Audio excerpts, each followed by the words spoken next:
Oke, balik lagi ngudut bareng sama Chandra Malik. Boros, mubazir. Ya. Apa bedanya, Gus?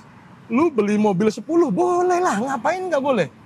10 tuh boros maksudnya? Boros lah. Karena yang lu pakai 1, 2, 3 paling. Yang 7 lu apain? Mubazir. Oh. Kalau mau beli 10 mobil boleh. Oke. Pemerintah negara seneng lu bayar pajak. Iya, iya. Ya kan? Iya, iya, iya. Tapi ketika menjadi mubazir itu persoalan.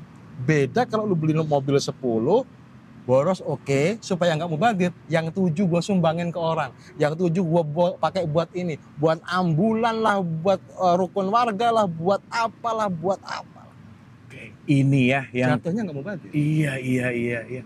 Gini Gus, antara nggak mau boros jadi pelit. Iya nggak? Iya. Pelit akhirnya juga ke diri sendiri jadi nyiksa gitu. Betul. Betul nggak, Gus? Betul. Oke. Kita di coffee shop ini, lu mau beli semua boleh. Boros nggak? Ya boros lah. Ya. Tapi apa lu mau minum sendiri, lu makan sendiri? Kagak kan? Lu panggil tuh teman-teman yatim piatu lah, fakir miskin, supaya nggak mubazir. Lu beli baju, setoko lu beli, boleh lah. Kenapa nggak boleh? Boros nggak? Ya boros.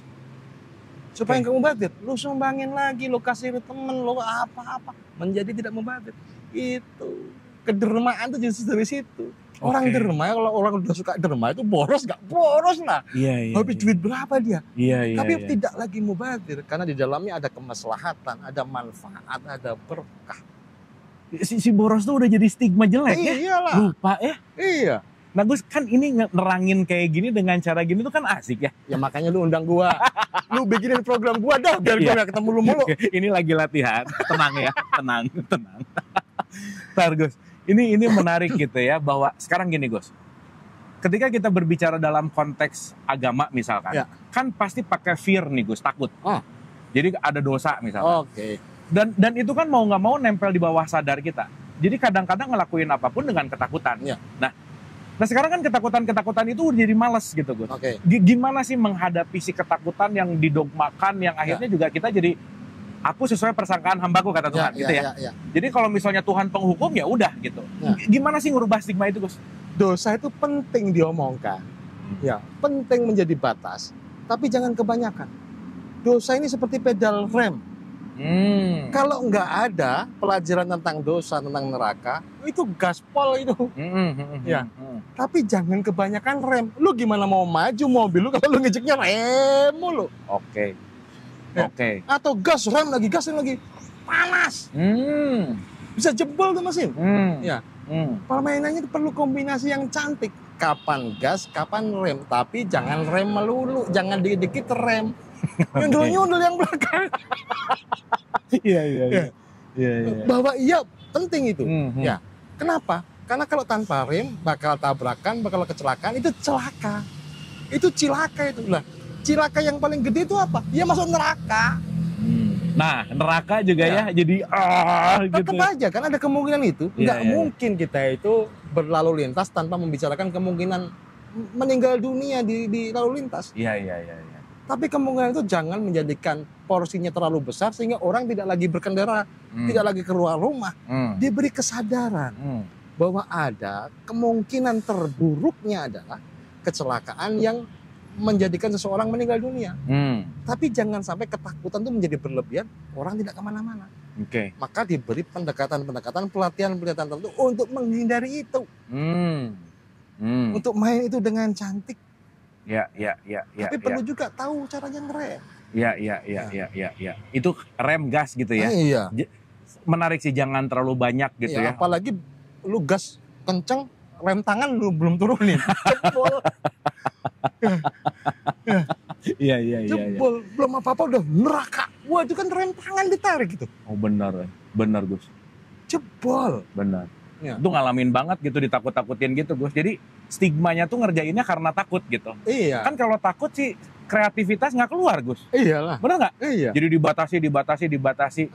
Dan ya maksudnya penyampaian seperti gini kan yang logik satu. Ya. Dimengerti tadi sih bagus banget Gus, makasih, bahwa ya harus dimengerti sesuai dengan bahasa kaumnya gitu. Sering kali orang datang ke aku minta advice, nasihat. Itu sebenarnya cuma minta didengerin kok. Lu tahu nggak, psikiatri itu sangat mahal ongkosnya karena dia punya kemampuan mendengarkan. Kalau lu gue minta nasihat lu kan cerewet. Lu ada gini lu harus lah gue yang ngalamin kenapa lu yang cerewet. Lu ntar di posisi gue nggak bisa gitu lu kan gitu. Tapi Gus, ngasih wejangan tuh udah jadi tradisi ya. Iya. Pengen ngasih wejangan aja. Iya. Nah, psikiater tuh memiliki kemampuan mendengar.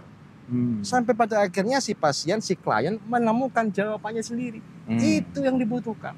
Maka seringkali orang yang datang kepadaku itu aku persilakan dia ngomong aja. Sampai akhirnya dia mengambil kesimpulan sendiri. Dan ketika itu dia menanyakan benar atau tidak itu Gus. Ya, nanti pada akhirnya engkau akan menemukan kebenaran yang sejati. Sekarang masih tahapan-tahapan dalam kehidupan. Salah tidak apa-apa. Ya.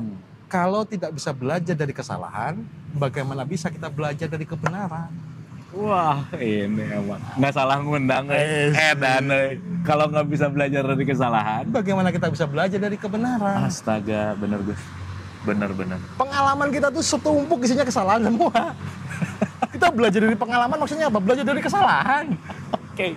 Belajar dari pengalaman, belajar dari kegagalan. Oke. Wah, menarik. Ya, Gus, balik lagi ke Gen Z dengan mentalitas yang rapuh, Gus. Oke. Kreativitas tinggi, tapi mental rapuh, si strawberry generation ini. Ya. Gimana nih, Gus? Mentalitas upgradingnya gimana, Gus? Ya, faktor keluarga, orang tua memang sangat penting. Tapi persoalan di Gen Z ini dahsyat, beda sama generasi kita dulu. Mereka ini, sebagian dari mereka bahkan ada yang berpikir, aku tidak memilih untuk dilahirkan. Iya. Ya kan? Benar. Ketika aku mengalami kesalahan kegagalan, jangan menuntut aku. Karena aku bahkan tidak mau. Kalau suruh milih, mungkin aku memilih tidak pernah hidup di dunia. Kemudian ada opsi yang mengejutkan sekali. Tiba-tiba muncul di generasi sekarang. Pilihan untuk bunuh diri. Ini kompas banget jalannya. Iya. Dianggap beres gitu ya. Seolah-olah tidak ada kehidupan setelah kematian. Padahal bahkan di dalam kematian itu terkandung kehidupan. Di dalam kematian terkandung kehidupan. Maksudnya gimana? Lu kalau mati-mati aja nggak diapa-apain, nggak ada apa-apa, nggak bakal ditanya. Oke. Yang ditanya apa? Yang hidup lah. Oke. Ya. Oke. Ada yang lu jangan disiksa lah. Ya. Jangan nanti saudaraku ini. Ya. Dipukulin sakit nggak? Ya sakit. Loh, kok bisa sakit? Katanya udah mati. Ya berarti hidup lah. Oke. Di alam kubur gelap gulita. Loh, kok bisa tahu gelap gulita? Bisa ngelihat dong berarti. Hidup dong berarti. Menunggu dikunjungi, diziarahi, berharap doa. Ini kan semua aktivitas orang hidup ini. Ya. Barangkali memang makannya jadi beda, tidurnya beda, pergaulannya mungkin juga beda, ya kan? Kau akan dikumpulkan dengan golongan A, B, C. Lo dikumpulkan itu gimana? Ya kan komunitas. Iya. Nggak tahu namanya paguyuban atau yayasan, kita nggak tahu. Yayasan. Yayasan setelah kematian. Kan itu ada di kuburan-kuburan tuh, rukun kematian gitu. Iya. Baru udah mati baru rukun. Baru mati baru rukun. Nggak ada kok rukun kehidupan itu, rukun kematian. Iya. Oke. Sampai urusan mati pun tiba-tiba loh, nggak ada yang berencana mati. Iya Gus, benar Gus. Nggak ada rencananya, nggak ada gladi bersihnya, nggak ada panitianya. Panitia kematian. Wah, menarik Gus. Oke, short Gus nih mungkin jadi konklusi gitu ya. Untuk yang sekarang lagi galau, stres, depresi gitu ya, entah nggak tahu jati dirinya gimana, mungkin baru dipecat dari kerjaan, mungkin lagi mencari.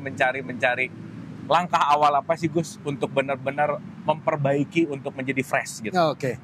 Seperti bendungan tadi, waduk tadi. Ketika sudah sampai pada batas maksimal, perlu pintu air dibuka.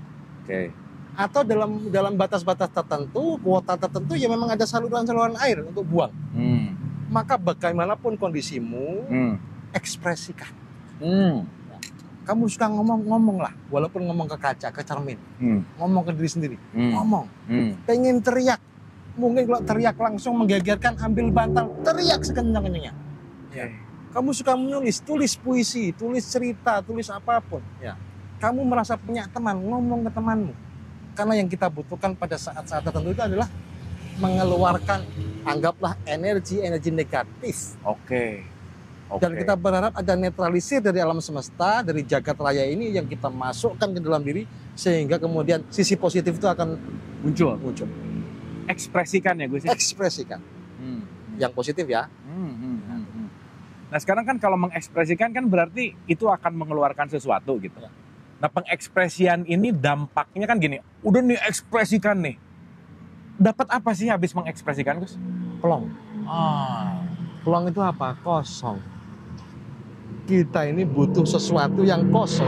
Karena kita memasukkan terus segala sesuatu sampai benar-benar isinya tuh full, penuh. Maka perlu dikosong-kosongkan lagi. Ya. Ketika kita merasa plong, itu kita merasa lega. Lega itu beyond rasa puas. Puas itu penuh. Oke. Lega itu kosong. Makanya lega ya gitu ya. Lega banget. Oke. Ketika sudah dikeluarkan, sudah ekspresikan plong, harapannya yang negatif udah habis tuh. Tinggal pun sedikit ya menjadi sel-sel yang memang untuk berfungsi untuk renewing. Iya. Dan yang paling penting juga mungkin nggak usah terlalu makan sama stigma bahwa generasi Z tuh pasti gini, itu kan stigma ya Gus ya. Juga begitu. Faktor penilaian masyarakat gitu. Ya. Nah sekarang mungkin pamungkasnya Gus, gimana untuk kita bisa berkontribusi sama masyarakat? Iya, untuk generasi Z lah. Ya. Walaupun orang mengatakan bahwa luarnya cakep, dalamnya penyek, toh masih bisa dibikin jus. Enak tuh, menyegarkan. Iya. Ini belum ada yang ngomong gini. Belum lah. Orang cuma nge-komplain strawberry generation gitu ya. Iya bisa dibikin jus ya. Bisa bikin jus, cake bisa. Ya. Menjadi pilihan-pilihan banyak sekali bagaimana dirimu sebagai generasi Z itu bisa memberi manfaat pada kehidupan. Apapun itu, nggak usah gede-gede manfaat itu. Ya, kecil saja asalkan kau konsisten dalam menentukan memilih jalan hidupmu, kau akan menjadi samban pada suatu ketika. Oke. Outputnya kebermanfaatan gitu ya. Iyalah. Jadi jangan lelah untuk terus mengekspresikan bahwa stigma-stigma yang di luar ya udah juga. Karena pada akhirnya semua terjadi di dalam diri kita gitu. Betul. Ya. Kita lah yang menjadi diri kita sendiri. Oke. Jadi kalau ada pertanyaan, ada sesuatu yang mau didiskusikan, tulis di kolom komentar. Kita akan bahas lagi. Dan tunggu program saya ya. Dan tunggu programnya Gus Chan. Gus Sun. Terima kasih. Atur nuhun. Ya, salam sebatang.